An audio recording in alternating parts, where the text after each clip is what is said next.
तो मूवी की शुरुआत में हमें एक हंसता खेलता परिवार देखने को मिलता है जो कि रिसेंटली एक नए फ्लैट में शिफ्ट हुआ था। फ्लैट का नंबर 13B था जो कि बिल्डिंग के 13th फ्लोर पे स्थित था। मनोहर, जिसका किरदार माधवन ने निभाया है, वो अपनी फैमिली से डिस्कस कर रहा होता है कि कैसे उसने अपने बड़े भाई के साथ मिलकर इस घर को 20 साल के EMI पे लिया है। सभी लोग इस नए घर में आकर काफी खुश थे, लेकिन उसी दिन से वहां कुछ असाधारण गतिविधियां शुरू हो जाती है। घर में रखा दूध रोज अपने आप ही फट जाता था और उस बिल्डिंग की लिफ्ट मनोहर के अलावा बाकी सब के लिए काम करती थी। ये परिवार घर के पूजा रूम में किल ठोकने की कोशिश करते हैं, लेकिन कोई भी किल को दीवार के अंदर ठोक ही नहीं पा रहा था, मानो वो दीवार नहीं पत्थर हो। इतना ही नहीं, अगर कोई मनोहर के फोन में उसकी तस्वीर लेता था तो वो अपने आप ही डिस्टॉर्ट हो जाती थी। यहाँ गौर करने वाली बात यह थी कि फोटोज डिस्टॉर्ट तभी होती थी जब मनोहर अपार्टमेंट के अंदर होता था। अगर वो बाहर जाकर अपनी तस्वीर लेता था तो तस्वीर बिल्कुल ठीक आती थी। इस परिवार की औरतों को टीवी सीरियल्स देखने का बहुत शौक था और इस नए घर में वो सभी टीवी में एक नई सीरियल देखना शुरू करते हैं जिसका नाम था सब खैरियत। इस सीरियल में हमें एक परिवार की कहानी दिखाई जाती है जो कि हूबहू मनोहर के परिवार जैसी ही थी। सीरियल वाले कैरेक्टर्स भी एक नए घर में शिफ्ट हुए होते हैं जो कि 20 साल की EMI पे था। तो सीरियल में मेन कैरेक्टर के बड़े भाई को प्रमोशन मिलती है और वो बोलते हैं कि उन्हें पर मंथ 10,000 रुपीज एक्स्ट्रा मिलेंगे और वो अपनी EMI को 16 साल के अंदर ही भर देंगे। इसके ठीक बाद मनोहर के घर में एग्जैक्टली सेम चीज होती है जहां उसके बड़े भाई मनोज को प्रमोशन मिल जाती है। इतना ही नहीं, उनकी सैलरी रेज भी एग्जैक्टली 10,000 रुपीज पर मंथ थी और वो भी एग्जैक्ट सेम बात बोलते हैं कि वो लोग इस घर की EMI को सिर्फ 15 साल में ही भर देंगे। इन सिमिलैरिटीज को मनोहर नोटिस करता है, लेकिन वो ये बात घर के बाकी लोगों को नहीं बताता है। इसके बाद हम सीरियल में देखते हैं कि मुख्य कैरेक्टर की छोटी बहन हर सब्जेक्ट में पास हो जाती है और उसकी ओवरऑल परसेंटेज 69.8% थी। मनोहर के घर में अगेन एग्जैक्टली सेम यही होता है, जहां उसकी छोटी बहन 69.8% मार्क्स लाकर सभी सब्जेक्ट में पास हुई थी। यह आश्चर्य की बात इसलिए भी थी क्योंकि मनोहर की बहन पढ़ाई में काफ़ी कमज़ोर थी और उसका सभी सब्जेक्ट्स में अच्छे मार्क्स से पास होकर ग्रेजुएशन कंप्लीट करना was really shocking. In similarities को देखकर मनोहर एकदम डर जाता है और वो हमेशा नेक्स्ट एपिसोड का इंतज़ार में रहता है ताकि वो अपने परिवार के नियर फ्यूचर को देख सके। आगे के एपिसोड्स में हम देखते हैं कि सीरियल के मुख्य कलाकार की पत्नी प्रेग्नेंट हो जाती है और रियल लाइफ में भी मनोहर की बीवी प्रिया प्रेग्नेंट होती है। इसके बाद सीरियल में वो औरत सीढ़ियों पे फिसल कर गिर जाती है जिससे उसका मिसकैरेज हो जाता है और रियल लाइफ में मनोहर की बीवी प्रिया का किचन में एक एक्सीडेंट होता है जिसकी वजह से उसका भी मिसकैरेज होता है। इस एक्सीडेंट से प्रिया की जान डॉक्टर सिंधे बचाते हैं जो कि परिवार के काफी क्लोज थे। उन्होंने पास्ट में मनोहर की माँ का इलाज भी किया था और वो इस परिवार के फैमिली डॉक्टर थे। इन घटनाओं के बाद मनोहर बिल्कुल डिस्टर्ब हो जाता है और वो अपने फ्रेंड शिवा को सब कुछ बताता है जो कि पेशे से एक सब इंस्पेक्टर था। शिवा मनोहर के साथ उसके घर पे जाता है जहां मनोहर का परिवार सब खैरियत सीरियल को देख रहे होते हैं। सरप्राइजिंगली सीरियल में भी मेन कैरेक्टर अपने एक फ्रेंड को बुलाता है जो कि पुलिस इंस्पेक्टर ही था। सब कुछ बिल्कुल वैसा ही हो रहा था जो कि रियल लाइफ में चल रहा था और फिर हम सीरियल में देखते हैं कि इंस्पेक्टर को एक कॉल आती है जिसमें बताया जाता है कि उनके घर में गैस लीकेज की वजह से गैस सिलेंडर फट पड़ा। मनोहर समझ जाता है कि उसके दोस्त शिवा के साथ रियल लाइफ में भी ऐसा ही होगा, इसलिए वो शिवा के साथ भागकर उसके घर पहुंचता है जहां सचमुच गैस लीकेज हो रखा था। वो लोग इस दुर्घटना को टाल देते हैं और अब शिवा को भी भरोसा हो गया था कि मनोहर के घर में कोई पैरानॉर्मल एंटिटी है जो कि उस टीवी और सीरियल के माध्यम से कम्युनिकेट कर रही है। इन घटनाओं के बीच मनोहर सब खैरियत शो के डायरेक्टर से भी मिलने उनके स्टूडियो पहुंचता है जहां उसे पता चलता है कि जो सीरियल उसके घर में आती है वैसी कोई सीरियल एक्चुअली में है ही नहीं। जी हाँ, सब खैरियत नाम की तो कोई दूसरी सीरियल उस चैनल पे आती है जो कि काइंड ऑफ एक क्राउड शो है। इसका मतलब वो पर्टिकुलर कहानी वाली सीरियल सिर्फ मनोहर के घर में ही आती थी। अब मनोहर इस घर को छोड़ भी नहीं सकता था क्योंकि उसे फिर ये पता नहीं चल पाता कि सीरियल में आगे क्या हुआ, जिसके कारण वो अपने परिवार के फ्यूचर को जानकर उन्हें बचा नहीं सकेगा। तो इसके बाद अगले दिन मनोहर अपने अंधे पड़ोसी के कुत्ते को फील्ड में डिग करते हुए देखता है और वो उस कुत्ते को उसके ओनर तक पहुंचाता है। उसी रात जब वो अपनी बीवी से सीरियल की कहानी के बारे में पूछता है तो वहां भी एक कुत्ता फील्ड में डिग कर रहा होता है। मनोहर को ऐसा लगता है कि शायद फील्ड में उस जगह पे उसके हाथ कुछ चीजें लगे जो इस पहेली को सुलझा दे, इसीलिए वो देर रात फील्ड में जाकर खुदाई करता है और उसे वहां एक बहुत ही पुरानी डायरी मिलती है।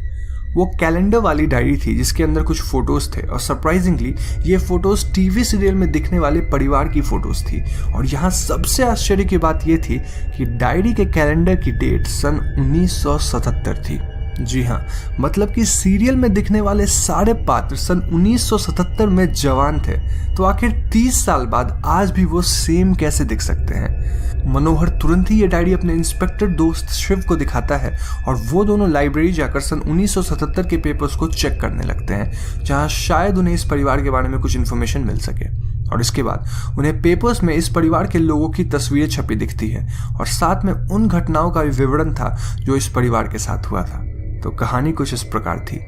ये बात सन 1977 की थी, जब मनोहर की जैसे ही एक फैमिली ठीक उसी जगह रहती थी जहां आज मनोहर का अपार्टमेंट खड़ा था। चित्रा, जो कि इस परिवार का हिस्सा थी, वो एक न्यूज़ एंकर थी और उन दिनों ये एक बहुत बड़ी बात थी। घर के सभी लोग चित्रा को देखने के लिए एक टीवी खरीद कर लाते हैं और वो लोग काफ़ी खुश थे। घर में अशोक नाम का एक इंसान भी था जो कि इन भाई बहनों में सबसे बड़ा था, लेकिन वो थोड़ा मेंटली अनस्टेबल था। चित्रा की एंगेजमेंट हो चुकी थी और घर में सब कुछ एकदम बढ़िया चल रहा था। तो अगले दिन जब चित्रा के फियांसे इस परिवार से मिलने आते हैं तो वो देखते हैं कि घर में 8 लोगों की हत्या हथौड़े से मारकर करी गई है। बचा था तो सिर्फ अशोक, जिसके हाथ में हथौड़ा था और उसके शरीर पे खून के निशान थे। इस सीन को देखकर बिल्कुल ऐसा लग रहा था मानो अशोक ने इन सभी को मार डाला है, और चूंकि वो एक दिमागी मरीज था, गांव वाले भी इसी बात को मान रहे थे। यहाँ एक और कहानी थी कि चित्रा के एंगेजमेंट के दिन उसका कोई दीवाना घर के बाहर आके चिल्ला रहा था क्योंकि वो चित्रा को टीवी पे देखता था और उसे चित्रा से प्यार हो गया था। चित्रा के भाई लोग उसे घर से धक्के मारकर बाहर निकाल देते हैं और जाते वक्त वो उन सभी को मार डालने की धमकी देता है। तो शायद वो भी इस परिवार का कातिल हो सकता था, लेकिन उसने तो इस घटना के 6 दिन पहले ही आत्महत्या कर लिया था। इन सब के अलावा जो पुलिस इंस्पेक्टर इस केस की छानबीन कर रहा था, उसने भी आत्महत्या कर ली थी। इन चीज़ों को देखकर गांव वाले मान गए थे कि ये सब वो पागल आशिक की आत्मा अशोक के शरीर में घुसकर करवा रही है। तो इसी परिवार के लोग प्रेजेंट डे में 13B फ्लैट को हॉन्ट कर रहे थे और वो शायद अपने कत्ल का बदला लेना चाहते थे। लेकिन आखिर कातिल था कौन? ये सब जानने के बाद मनोहर और शिव अशोक से ये सोचकर मिलने जाते हैं कि शायद उन्हें कुछ और इन्फॉर्मेशन हाथ लगे। अशोक फिलहाल एक पागल खाने में उम्र भर के लिए कैद था। वो मनोहर को देखकर बिल्कुल पागल की तरह बिहेव करता है और वो लोग यहाँ से खाली हाथ लौटते हैं। इसके बाद मनोहर और शिव चित्रा के फॉर्मर फियांसे से मिलने जाते हैं जो कि एक एडवोकेट था।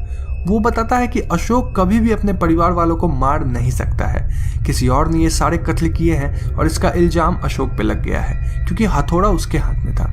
दरअसल वो इस हथौड़े से टीवी को तोड़ रहा था क्योंकि उसे लगा कि उनके परिवार वालों का कत्ल टीवी की वजह से हुआ है। तो दोस्तों, स्टोरी काफ़ी क्लियर हो रही थी कि घर का भूत कौन है, लेकिन यहाँ सबसे बड़ा रहस्य ये था कि 1977 में इस परिवार के 8 लोगों को आखिर किसने मारा था।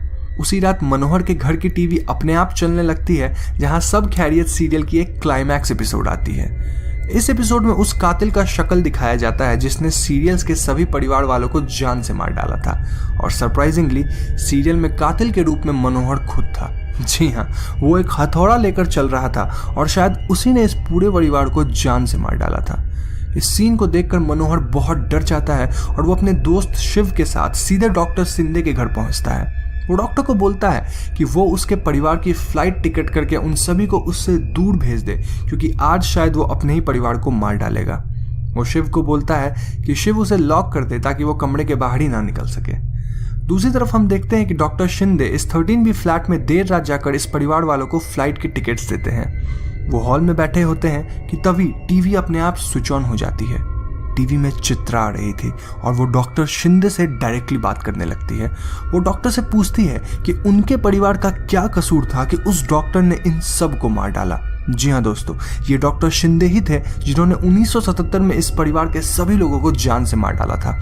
असल में चित्रा का आशिक जिसने आत्महत्या करी थी वो डॉक्टर शिंदे का छोटा भाई था। डॉक्टर अपने भाई के मौत के गम को बर्दाश्त नहीं कर सके और उन्होंने इस परिवार के सभी लोगों को हथौड़े से जान से मार डाला। वो पुलिस इंस्पेक्टर जो इस केस की तहकीकात कर रहा था, उसने इस गुत्थी को सुलझा लिया था, इसलिए डॉक्टर शिंदे ने उसे भी मार डाला था। लोग समझने लगे कि पुलिस ने सुसाइड किया है और ये सब कोई भूत कर रहा है। सारी बातों के सामने आने के बाद डॉक्टर शिंदे एकदम से चिल्लाने लगते हैं और उन्हें मनोहर के परिवार के सभी लोग उस पुराने परिवार जैसे दिखने लगते हैं। वो एक हथौड़ा उठाकर इन सभी को मारने की कोशिश करते हैं। दूसरी तरफ हम देखते हैं कि मनोहर को रियलाइज होता है कि सीरियल में उसके हाथ में दूसरा हथौड़ा था और कत्ल किसी और हथौड़े से हुआ था। इसका मतलब वो अपने परिवार को मारने नहीं बल्कि बचाने गया था। ये जानने के बाद वो इंस्पेक्टर शिव के साथ भागकर अपने घर जाता है, जहां वो डॉक्टर शिंदे को अपने परिवार वालों पे हमला करते देखता है। मनोहर डॉक्टर शिंदे पे हथौड़े से वार कर देता है, जिससे उनकी वही मौत हो जाती है। इन आत्माओं को अपना बदला मिल चुका था और अब सब सिचुएशन एकदम नॉर्मल हो गया था। इसके बाद हम देखते हैं कि घर में सब कुछ ठीक हो गया है। दूध भी अब नहीं फट रहा है, पूजा रूम में किले लगाकर भगवान के तस्वीरों को भी टांग दिया गया है और ये परिवार एक बार फिर से काफी खुश था। इस परिवार ने अशोक को पागल खाने से छुड़ाकर अपने घर पे ही रख लिया था, ताकि वो अपनी बची जिंदगी आराम से बिता सके। बिल्डिंग की लिफ्ट भी अब मनोहर के लिए काम कर रही थी और जब वो लिफ्ट से नीचे जा रहा होता है तो उसे फोन पे डॉक्टर शिंदे का कॉल आता है, जो कि अब इस दुनिया में थे ही नहीं। जब मनोहर कॉल उठाता है तो दूसरी तरफ डॉक्टर शिंदे बोलते हैं कि आजकल के भूत मोबाइल फोन के थ्रू कम्युनिकेट करते हैं। उनके ऐसा बोलने के ठीक बाद लिफ्ट 13th फ्लोर से गिर जाती है, जिससे मनोहर की मौत हो जाती है। मूवी यहीं पे खत्म हो जाती है।